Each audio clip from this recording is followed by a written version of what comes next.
Hello, this is the PowerPoint for Knott County's number 5 or 5th tiny house project. This year we decided to do it a little bit different. Number 5, we began with a gooseneck trailer. Gooseneck trailer, the main deck is 20 feet long compared to the previous ones that were 24 feet. However, the upper portion of the trailer gives us an additional 8 feet, so we're 4 feet longer than we used to be. As you see here, in both of these pictures, the metal decking in the bottom didn't go all the way from side to side, so there was a gap. So what the students are doing here is taking some silicone and putting on both sides of the gap, and then take a piece of bent aluminum and glue it in place.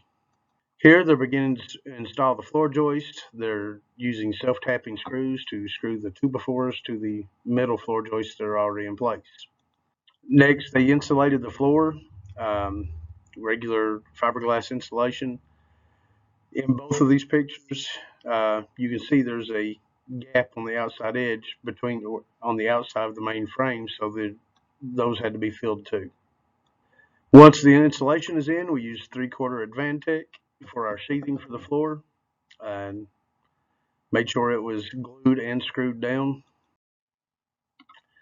After that, we use chalk lines to mark out the locations for our walls as we're designing the layout of this, and once those are finalized, we tape them off and use spray paint to make them permanent.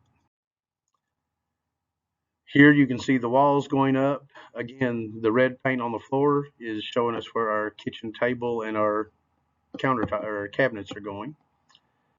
More of the walls, you can see the bathroom in the one on the left. In the picture on the right, you see where the stairs are going, and the gray square in the back of that opening is where the washer and dryer combo is going.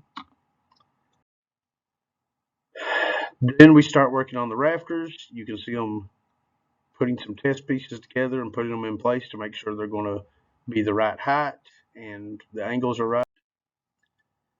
Then we sheeted the walls in. In the picture on the right here, you can see right here is one of the anchor brackets that it's attached to the wall, runs through the floor and through the steel frame of the trailer. Then we move on to the exterior. We're here, you can see them applying house wrap, and then they start putting the siding on. Better view of the siding and the windows. Siding takes a little bit of time, especially when they're new to it. Here you see plumbing going in the bathroom and the kitchen area. Then we have wiring. This happens to be in the sleeping area upstairs, and more insulation for the ceiling. Here on the left, we have the covering for the wall. On the right, it's the covering for the ceiling. Both of these are tongue and groove hemlock. The ones on the right obviously have a stain on them. The ones on the left, we're going to leave natural. That way, whoever buys this thing can either paint it or stain it or just clear coat it or whatever they want to do. And still in the interior, here is our fireplace on the left. There will be a TV mounted above it. On the right, you see the beginnings of either our countertop or our dining table. I'm not sure which that is. They will both be made that way, like a river table type thing.